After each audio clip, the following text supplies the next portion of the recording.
ஏன் சார் இந்த சுகர் வந்தாலே எல்லாரும் அதிகமாக சாப்பிட ஆரம்பிச்சிடுறாங்க? இது எல்லாரும் காமனாக கேட்குற கொஸ்டின் ஆச்சு. பட் இருந்தாலும் இதுக்கு பின்னாடி ஒரு இன்ட்ரெஸ்டிங்கான ஃபேக்ட்ஸ் ஒழிஞ்சிருக்கு. அதுக்கு முன்னாடி நம்ம பேஜை ஃபாலோ பண்ண மறந்துடாதீங்க. இதை சிம்பிளாக எக்ஸ்பிளைன் பண்ணணுன்னா இப்படி சொல்லலாம்.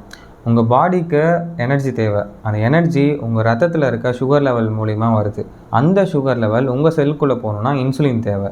ஆனால் டயபெட்டிக் பேஷண்ட்ஸில் அந்த இன்சுலின் எய்தர் கம்மியாக இருக்கும், இல்லைனா இருந்தும் அதனால் செல்னால் யூட்டிலைஸ் பண்ண முடியாமல் இருக்கும். ஸோ இந்த 2 ஸ்டேட் இருக்கிறதுனால உங்களோட பிளட்டில் இருக்க சுகர்ஸ் உங்கள் செல்னால் பயன்படுத்த முடியாமல் போயிடுது. அந்த டைமில் உங்கள் செல் பிரெயினுக்கு ஒரு மெசேஜ் அனுப்பும். அதாவது எனக்கு எனர்ஜி இல்லை, ஸோ நீ எதனா சாப்பிட்டு அது மூலிமா நான் எனர்ஜி எடுத்துக்கிறேன் அப்படின்னு சொல்லிட்டு. பட் இருந்தாலும் நீங்கள் என்ன சாப்பிட்டாலும் சரி, அதை மறுபடியும் மெட்டபாலைஸ் ஆகி குளுக்கோஸாக தான் மாறும். அந்த குளுக்கோஸை உங்கள் செல்குள்ளே போகிறதுக்கு இன்சுலின் தேவை, which is not at all happening there. இது ஒரு விஷியஸ் சைக்கிள். ஸோ இதுதான் சுகர் பேஷண்ட்ஸ்க்கு பசி அதிகமாக எடுக்கிறதுக்கான ரீசன்.